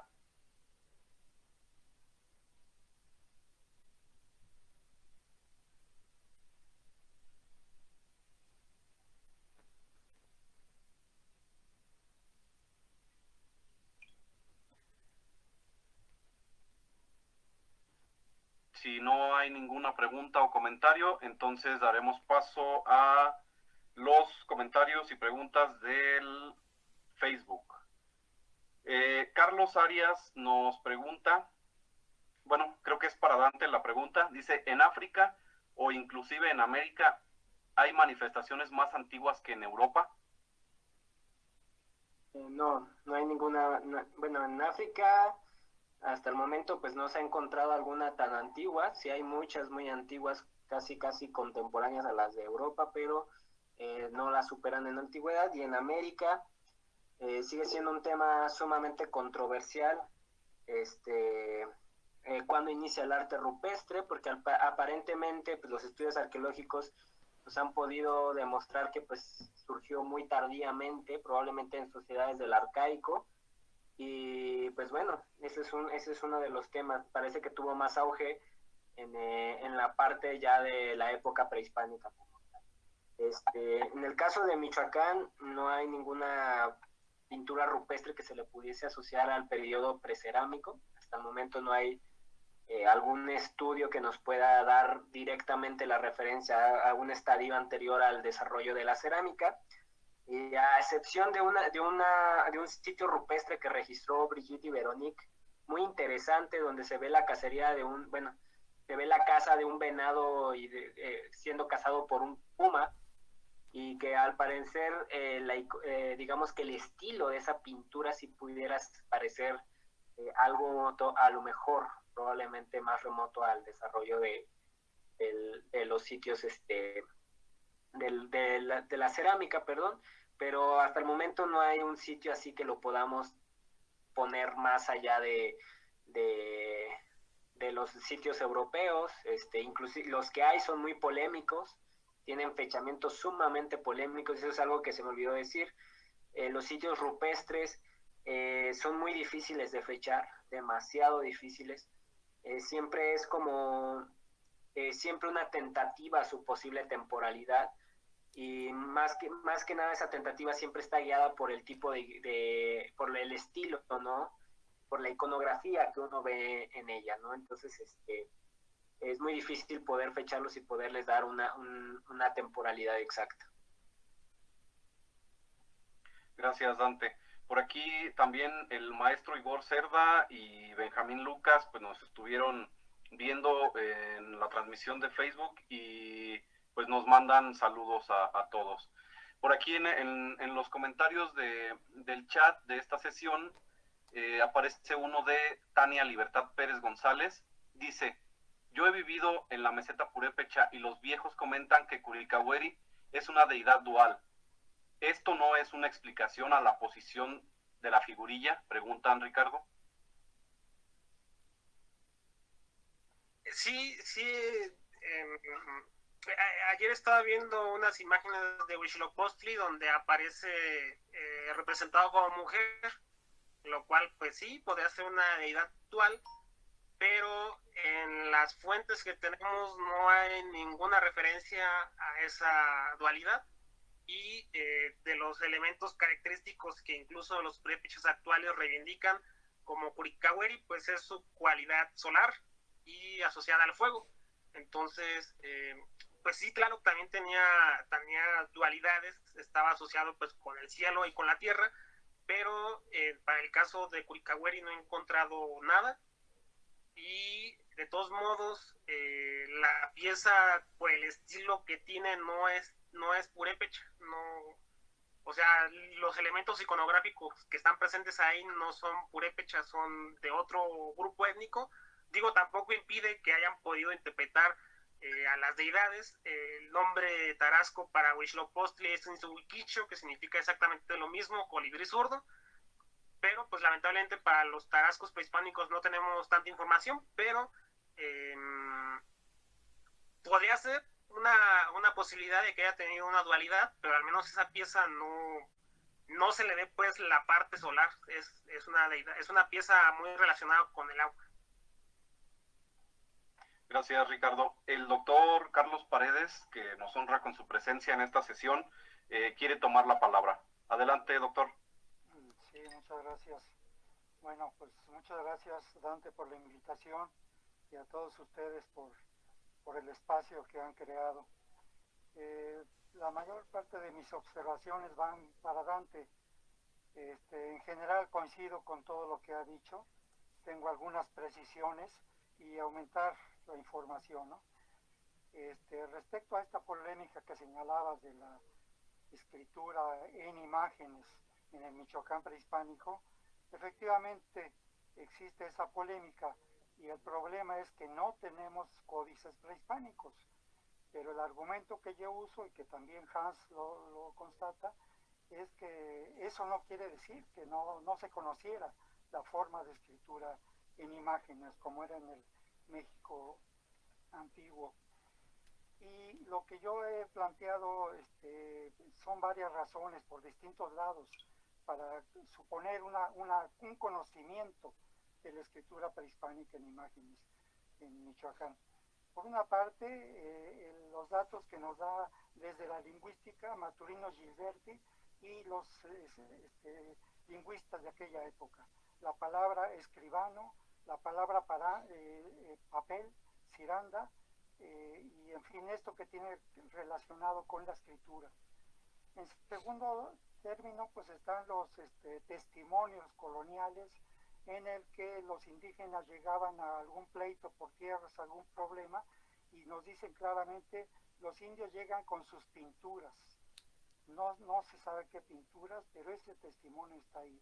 Y muy claramente el testimonio que hay que estudiar más a fondo es el de Cervantes de Salazar, en donde nos narra cómo en el primer encuentro en Tajimaroa manda una especie, yo le digo entre comillas, una especie de periodicazo a Sinsunzan. Hey, miren los españoles cómo comen, cómo piensan, cómo hacen esto, y les manda la información a Sinsunzan, de manera que cuando llegan los españoles a Sinsunzan ya están preparados con los contingentes guerreros y en fin, ya están preparados para recibir a los españoles. Pero el argumento más importante que yo manejo con relación al conocimiento de la escritura en imágenes, pues son ni más ni menos los códices náhuatl, el códice de Jucutácato y los códices de Cucio y Huetamo. Ciertamente son códices de tradición náhuatl, pero están dentro del territorio dominado por los Huacusecha, de manera que ese es el argumento más importante para decir que por qué no lo iban a conocer los purépechas estando dentro de los dominios, ¿no? Ciertamente son náhuatl, pero con clara tradición prehispánica. Ahí están los códices de Cucio y Huetamo, con una forma de contabilidad vigesimal, o el códice de Jucutácato, con toda una cosmovisión náhuatl del México prehispánico. Eso es con relación a esa polémica. Solamente para precisar, hablaste del arte rupestre, que es antropomorfos, zoomorfos, pero creo que no mencionaste los geométricos. Es muy importante el estilo de los geométricos, con las espirales, los triángulos, los puntos, las rayas. Esa es otra categoría muy importante. Y cuando hablas de que el águila está representada en una petrograbado, y que bueno, pues se tiende a identificar con los nahuas, bueno, no olvidemos que los Huacusecha son águilas. Aquí también tenemos águilas y una figura muy importante que está relacionada ni más ni menos con Puricahuri, con el sol, con el dios solar. Así que ahí está el águila también presente en Michoacán, ¿no?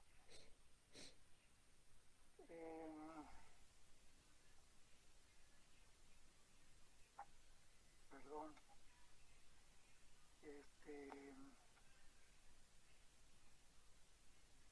Bueno, pues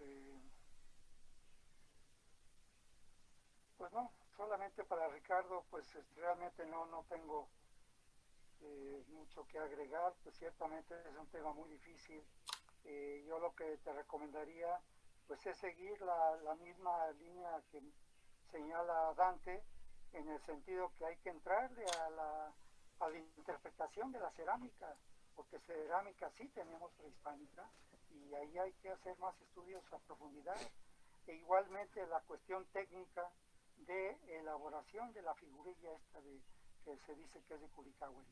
Entiendo, yo no soy arqueólogo, pero Dante nos dirá, es pastillaje, ¿no? Esas bolitas que están pegadas son pastillaje, pero sí. Entonces, ¿a qué estilo corresponde? Si no es Tarasco, ¿qué estilo o qué época? Porque ahí está el problema de la época. ¿Qué época representa, no?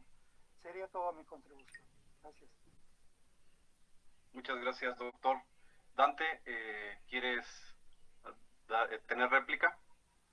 Sí, muchas gracias, Carlos, y muchas gracias, doctor Paredes, por honrarnos con su presencia, como siempre. Sus comentarios siempre son bien recibidos. Y claro, o sea, totalmente de acuerdo en ese aspecto. O sea, de entrada tenemos un estado que, como sabemos, es multilingüístico y que tenemos muchas expresiones culturales muy diferentes, sobre todo dependiendo la zona en la que estamos. Sabemos que pues en el estado Tarasco pues están náhuatl, otomís, matatincas, mazahuas, etcétera, cuicatecas, chontales, una gran gama de pueblos que probablemente pues juegan su papel, ¿no? También internamente en el estado Tarasco, ¿no? Entonces al final de cuentas yo creo que los tarascos, por así decirlo, nos vamos a los tarascos nucleares, pues obviamente tienen relación con estos grupos, con los otomís también, por ejemplo, que también sabían hacer códices, ¿no? Que también tenían este conocimiento muy amplio de la iconografía mesoamericana, los matlatzincas, etcétera, ¿no? Al final de cuentas, pues recordemos que todos estos forman parte de esta gran familia otomangue, que es donde se han identificado gran parte de los orígenes de esta iconografía.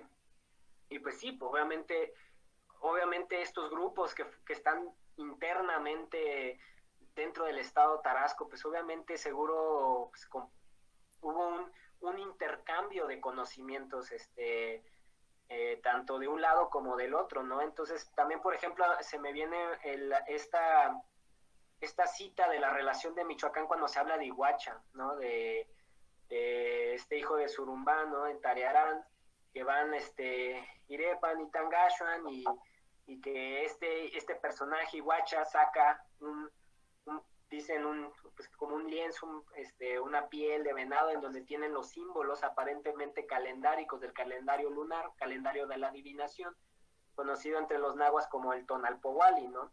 Lo único que a mí me causa de pronto conflicto es si realmente le podemos asignar etnicidad a todo este tipo de prácticas. Porque, por ejemplo, hay autores que dicen, no, es que Iguacha y los de Tayarán son nahuas. Y la realidad es que pues no lo sabemos, no tenemos ningún elemento para decir si son nahuas, si son otomís, si son matlatzincas, o inclusive si son prototarascos, ¿no? O sea, puede ser tanto válida una como la otra, ¿no? Porque también, justo en algunos debates que he tenido con el doctor José Luis Punzo, decimos es que también hay muchas formas de ser purépecha, ¿no? O sea, también no solamente es el purépecha de Sinsunzan o de Iguazio, sino también, por ejemplo, el purépecha de Cuitzeo tiene otras manifestaciones culturales muy diferentes a los del área nuclear, ¿no? El purépecha de otros lados, pues también tiene otros tipos de conocimientos muy diferentes a los del área nuclear. Entonces yo creo que los tarascos conocían muy bien este tipo de iconografía, lo vemos justamente por eso puse esos hanamos, por eso puse, por ejemplo, este símbolo venusino entre caracol cortado, esta estrella, porque ese símbolo está muy presente en el corpus iconográfico de Mesoamérica, porque sí tenían el conocimiento, como por ahí también me parece que hay un comentario de Alex que ahorita va a decir Carlos.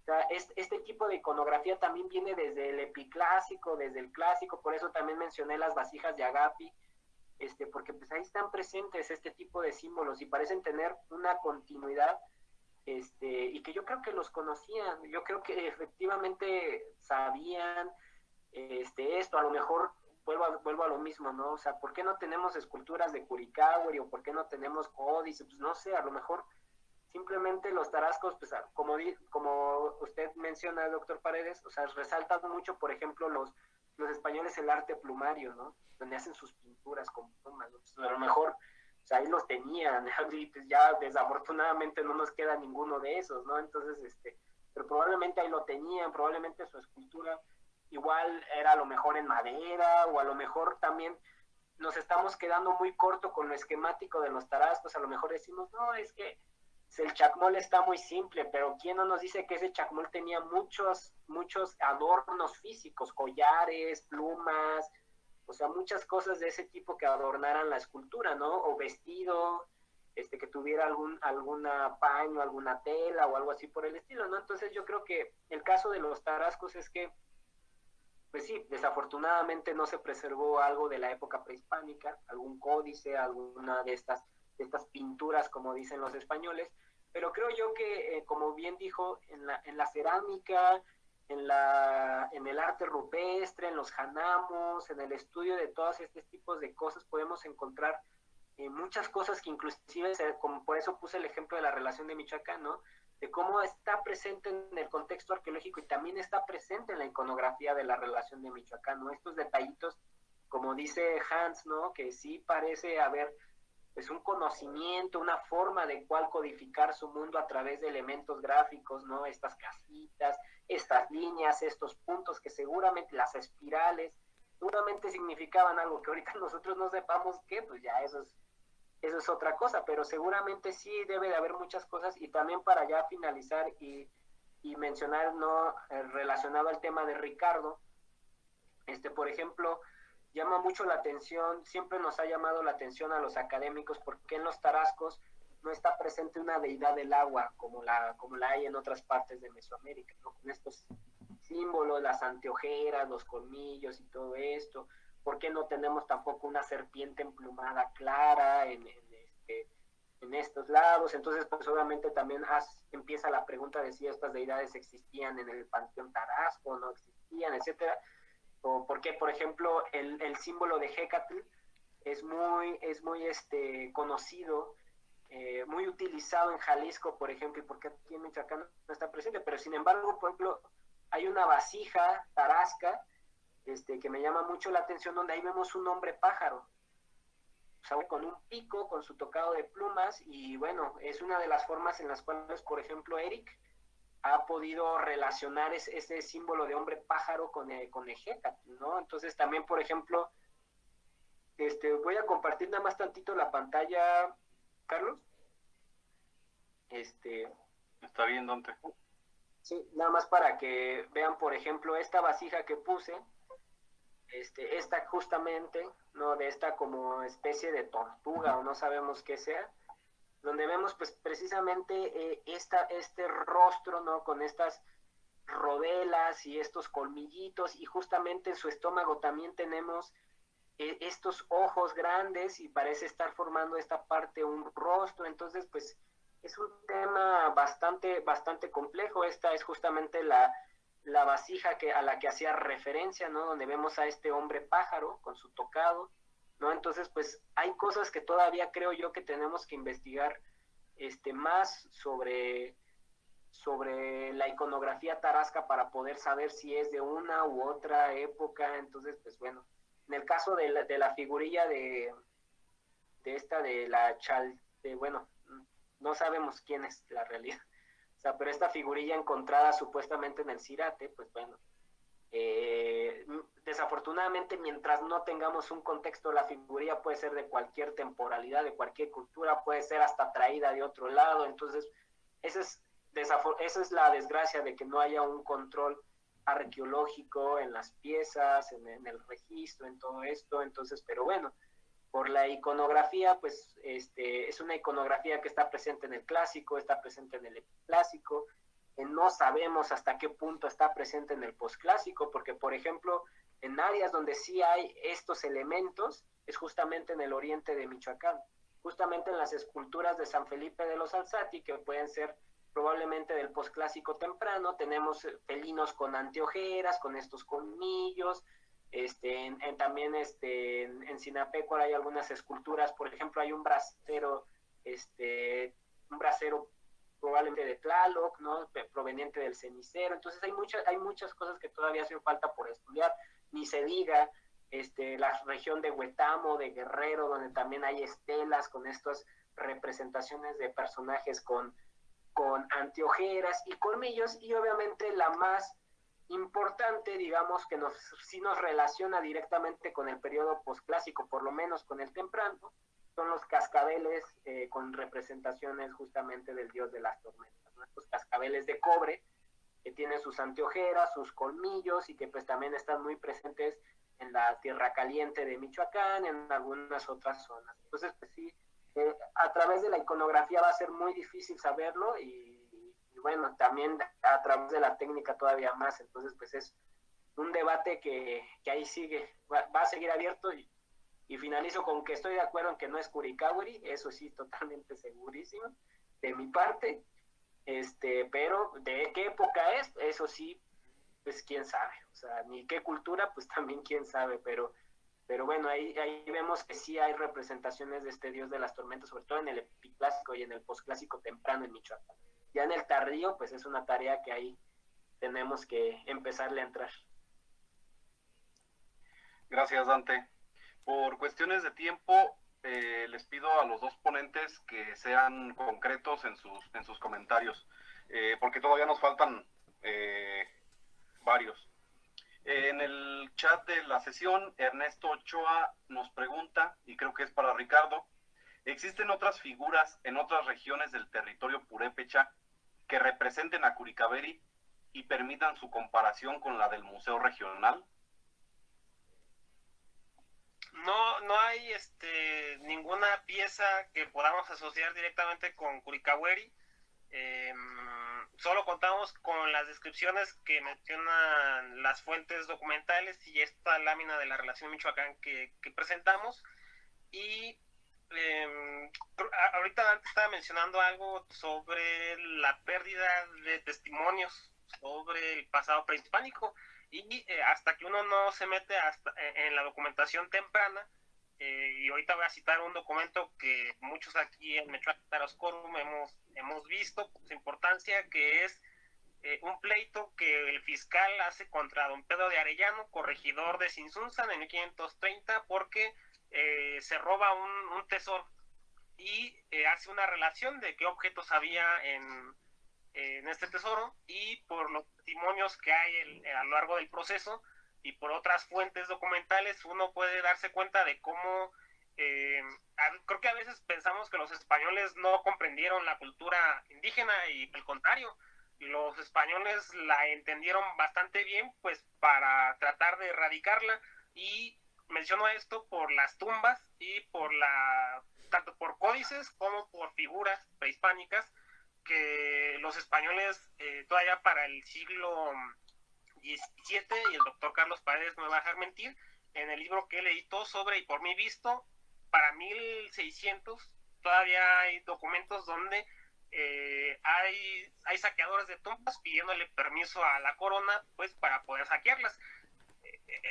Esto lo menciono por la cuestión de las esculturas, porque muchas esculturas se menciona que eran de materiales perecederos, y las que se han encontrado de piedra, que no sé si un comentario que alcancé a medio ver sobre los taresh. Los tarechichas son las esculturas de piedra, todavía es una costumbre muy arraigada en la meseta purépecha, y de las que tenemos noticia son bastante esquemáticas, son figurillas de basalto, la mayoría muy esquemáticas, y no tienen atavíos. Entonces lo que yo he propuesto, pero todavía no lo doy a publicar, es que las deidades tenían adornos. O sea, imagínense uno de estos taresh con adornos hechos a medida, presentada a la deidad. Entonces no hay presentaciones de Curicahueri, pero hasta lo tengo entendido, en toda la extensión y en toda la investigación arqueológica que se ha hecho, por ejemplo, de los mexicas, tampoco hay ninguna figurilla sobre Huitzilopochtli. Creo que hay una que dicen que es, pero no, a mí no me consta porque no soy experto en los mexicas, pero sí tengo presente el dato de que tampoco hay muchas esculturas de Huitzilopochtli en lo que en algún momento fue el territorio dominado por los mexicas. Entonces, por eso mencionaba lo de la destrucción de ídolos, porque sí fue un proceso sistemático muy, muy fuerte, por el cual se perdió mucha información en el contexto arqueológico. Pero hasta el momento no hay ninguna otra pieza que asocie a Curicahueri para poderla comparar con esta del Museo Regional Michoacano. Gracias, Ricardo. Víctor Manuel Arias Castillo dice: el cuarto Janamus en la parte de arriba a la derecha, supongo que es cuando tenías proyectadas las imágenes, Dante. Dice: existe uno igual empotrado en la iglesia de San Juan Bautista Pungarabato, en Ciudad Altamirano, Guerrero. Y asimismo, Carlos Arias te pregunta por alguna obra recomendable sobre petrograbados.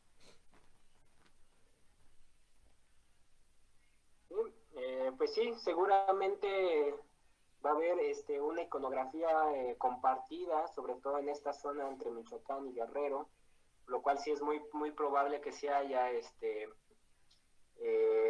pues digamos elementos no iconográficos en esa área, ¿no? Que también puedan estar aquí en Guerrero, en otros lados como Guanajuato, el Estado de México. Eso es muy importante. Y bibliografía recomendada sobre los petrograbados en Michoacán, pues yo creo que destacaría primero un trabajo que hicieron las arqueólogas Brigitte Foyer en Semca, sobre las manifestaciones rupestres del área centro norte de Michoacán. Muy bueno. También hay algunos trabajos que se hicieron en Sinsunzan, de algunos catálogos muy interesantes de los Hanamus, de los petrograbados, como las tesis de Verónica Hernández y de Alejandro Olmos Sunzan. Hay algunos artículos de Roberto Martínez en Carangurio, en Michoacán. Entonces, pues no es un tema muy estudiado en Michoacán, pero sí hay algunos trabajos relacionados a esta temática, ¿no? Entonces, y ya nada más como por mero comentario, nomás para Ricardo, aunque no hay una escultura como tal que se le pueda asociar a Curicahueri, porque no lo podemos asociar, sí es llamativo que en Michoacán sí se han encontrado esculturas asociadas al dios del fuego, pero probablemente de tiempos anteriores. Por ejemplo, estas esculturas que aparecen en el centro de México, que son como este personaje que tiene un cántaro en la cabeza y todo esto, sí hay esculturas de ese tipo, desafortunadamente, como todo, descontextualizadas, pero llama la atención que sí hay de ese tipo de esculturas que probablemente iconográficamente hagan relación al dios del fuego, aunque no sepamos nada de su contexto, volvemos a lo mismo. Entonces, pero bueno, es nada más como ese dato. Gracias, Dante. Carlos Arias, nuevamente, para Ricardo. Bueno, voy a leer dos comentarios. El de Carlos Arias, que dice: algunos señalan que puede ser charatanga relacionada con el hábitat del agua. Y Alejandro Valdés Herrera, que dice: hay que recordar que los atributos de deidades acuáticas ya se observan estandarizados desde el periodo clásico, tanto en el centro de México como en otras áreas, por lo que la figurilla del Museo Regional Michoacano podría incluso no ser tarasco, sino más antiguo. Sí, sobre los atavíos de Tlaloc, sí, y sobre los dioses de la lluvia, sí, son muy antiguos. Tratar de echar la pieza por la iconografía, pues sí es una labor más compleja que yo no podría hacer. Y el otro comentario de Carlos Arias, sí, esa es una interpretación que he visto últimamente, y bueno, tampoco es nueva. Ya vimos que Eduardo Ruiz la identificó con Charatanga, pero de Charatanga también tenemos algunas noticias de cómo se vestía. Y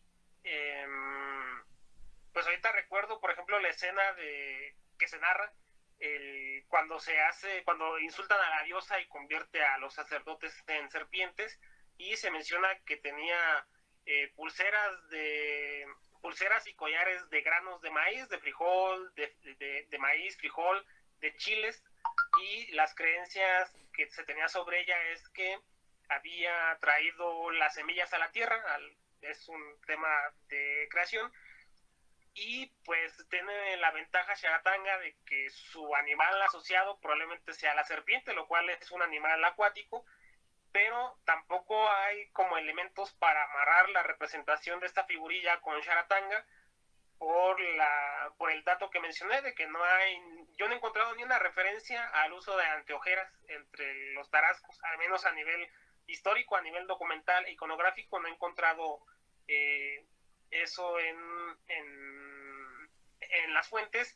Y también de Charatanga es de las pocas deidades de la cual tenemos una representación, precisamente la misma lámina que Curicahueri, y tampoco tiene como atributos o sea, si hiciera el ejercicio de comparar a Charatanga como se hizo con Curicahueri con la pieza sería saliéndose del estándar tarasco, para llamarle de una forma, donde los atributos que tiene Charatanga no los tiene tampoco la figurilla. Entonces, pues podría ser más. O sea, sí es una entidad femenina, acuática, asociada a la agricultura, que podría pasar más como Charatanga, pero tampoco contamos con elementos para afirmarlo. Sería el mismo ejercicio que hizo Alfredo Chavero con Curicahueri, y ahora decir que es Charatanga, pues ahí sí habría más elementos para hacer el análisis, de tratar de empalmarlo, pero iconográficamente se escapan de nuevo las referencias de los atributos de Charatanga. Entonces también lo veo complicado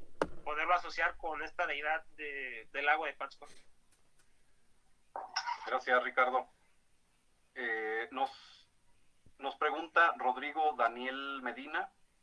Dice, para Dante, fascinante la variedad regional de petrograbados. En Acámbaro tenemos algunos muy parecidos en el Cerro del Chivo, un espacio que tradicionalmente ha sido pensado como un espacio chichimeca. Disculpa si mi pregunta es sobre alguna información que efectivamente se mencionó, pero ¿es posible relacionar los petrograbados con otros elementos arqueológicos, con yácatas o templos? Sí, muchas gracias por el comentario. Sí, efectivamente en Acámbaro, en el Cerro del Chivo, tienen unos petrograbados muy padres. No sé si chichimecas, porque justamente esos petrograbados hacen referencia a algunos de los que yo he visto de Cerros del Chivo, hacen referencia a basamentos piramidales. Entonces pues ahí como que ya el tema de los cazadores recolectores se pone en duda, ¿no? Más bien pudieran estar relacionados. Ahí sí que vuelvo a lo mismo, es muy difícil fechar, sobre todo los petrograbados. A lo mejor en el arte rupestre, si están hechos de componentes orgánicos, se puede fechar, pero en los petrograbados es muy difícil. Pero bueno, el indicio de que haya, digamos, basamentos piramidales ahí hechos, ya nos dicen que pues no son sociedades cazadoras recolectoras quienes lo hicieron, probablemente ya sociedades muy sedentarias.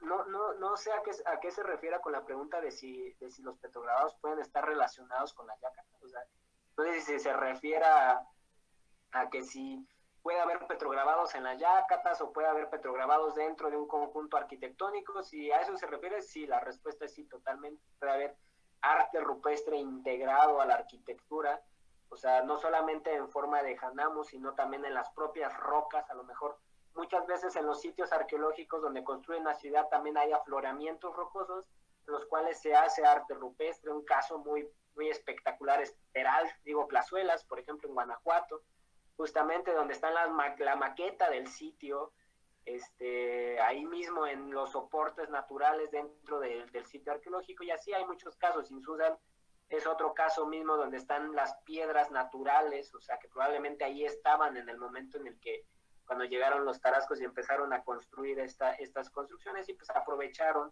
esos soportes para dejar pues testimonios, ¿no? En petrograbados, en arte rupestre. Entonces pues sí, o sea, realmente el arte rupestre puede estar relacionado a la arquitectura también. Gracias, Dante. Bueno, los últimos dos comentarios, que son de Eneami Wakusecha, dice: muchos saludos a Dante y a todo el equipo. Y dice: la iconografía es un tema complejo al que se le debe investigar minuciosamente y lleva un tiempo a veces largo. Pero los purépechas o tarascos son un pueblo que desarrolló su propia ideología, que dista un poco de otras deidades del patrón mesoamericano. El libro de Salvador Pulido, Los Tarascos y los Tarascos Wakusecha, plantea la realidad del contexto arqueológico comparado con las fuentes, como por ejemplo la relación de Michoacán. Esta pregunta pues se queda abierta para si la quiere contestar Dante o Ricardo, y sería el último comentario de Facebook. Pues yo rapidito, sí, muchos saludos, Oscar, allá qué bueno que nos estás viendo. Sí, efectivamente los tarascos tienen particularidades iconográficas muy interesantes.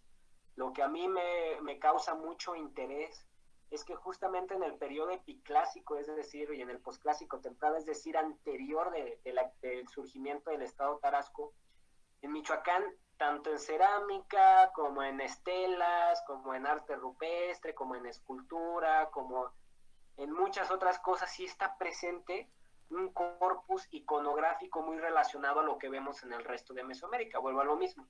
Sí tenemos cascabeles de cobre con la cara de lo que llaman Tlaloc los nahuas, el dios de las tormentas. Sí tenemos vasijas con representaciones de la serpiente emplumada.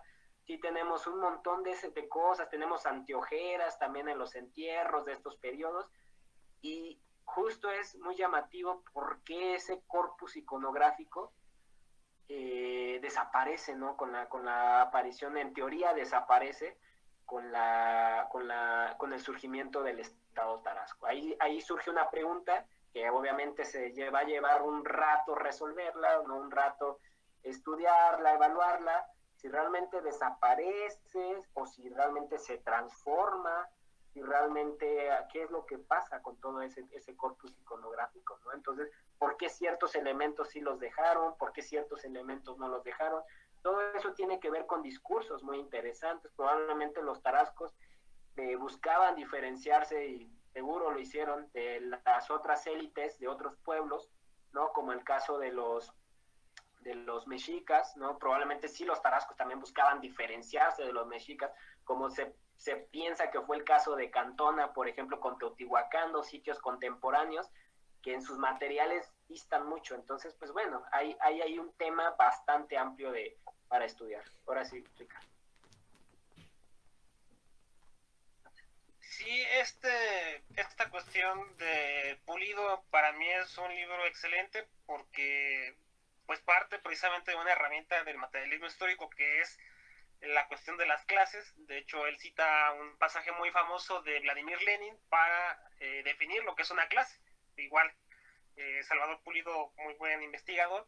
Y entiendo también la cuestión de que mucho del arte o del material, la cultura material que hemos mencionado a veces como Tarasco, pues en realidad pertenece al Huacusecha, que es una clase social, y que sí nos hace falta conocer todavía arqueológicamente la información sobre la gente común. Pero otra cuestión, otro castillo en el aire que hay sobre los tarascos prehispánicos tiene que ver con una idea que Hans Roskamp también ya ha denunciado en otros textos, de que a los tarascos se les ve como algo exótico, que es como parte de su exotismo, que es que el idioma no tiene parentesco con ningún otro de Mesoamérica, que su origen, y esto ha creado una visión exótica sobre el pueblo purépecha dentro de Mesoamérica. Y con los años que tengo leyendo sobre los tarascos, y ahora que me he metido un poco a información, sobre todo en los mitos, que es lo que últimamente ando persiguiendo, los mitos que he leído tanto del centro de México como el área maya, como los tepehuanes y lo norteño, pues uno ve las estructuras, ¿no?, narrativas de los mitos, y esto lo menciono porque a pesar de que no tenemos toda la información sobre las deidades tarascas como quisiéramos, es innegable que los tarascos eran un pueblo mesoamericano y que muchas veces por esta visión exótica que le queremos dar de, pues es que son sudamericanos, es que el idioma, es que rompían con muchas cosas, la verdad es que no. O sea, creo que volvemos a este fantasma del centralismo, donde pensamos que Mesoamérica es el Teotihuacán, es México Tenochtitlán, Tula y lo maya.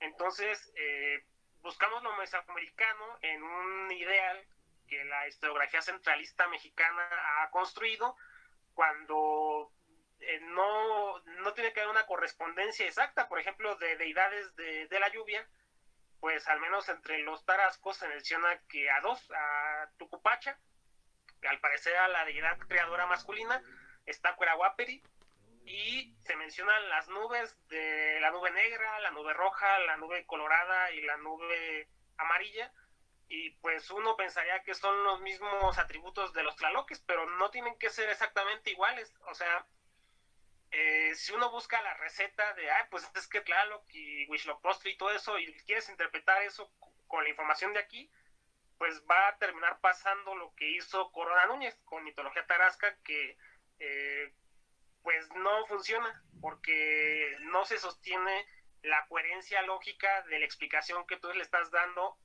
a la interpretación en las fuentes. Entonces, no hay que llegar tampoco con esta idea de, pues es que es una anomalía que no tenga una deidad del agua.